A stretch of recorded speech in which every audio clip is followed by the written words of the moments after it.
ito ay rated SPG. Striktong patnubay at gabay ng magulang ang kailangan. Maaaring may masiselang tema, lengguwahe, karahasan, sexual, horror o droga na hindi angkop sa mga...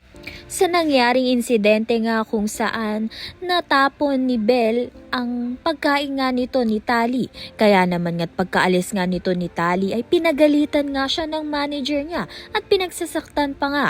Mabuti na nga lang ay to the rescue itong si Rosel, kaya naman nga't hindi tuluyang nasaktan itong si Belle. Malaki ang posibilidad na pagtrabahuhin ni Rosel itong ang si Belle sa kanilang flower shop nang sa gayon nga'y maging ligtas na nga ng tuluyan itong si Belle. Sa kabilang banda naman nga, sasabihin na nga sana ni Malu ang katotohanan kay Rosel na ang nawawalang anak nga niya ay itong si Belle na sa pangalaga nga nito ni Chris. Subalit pinigilan nga siya nito ni Chris na sabihin nga ang katotohanan. Kaya naman nga pinagsabihan ni Chris itong si Malu. Subalit wala na nga magagawa itong si Malu dahil ginigipit na nga siya nito ni Rosel. Subalit si Chris na nga lang raw ang bahala. Wala nga silang kamalay-malay na narinig nga lahat ni Via ang pinag-usapan nga nilang dalawa.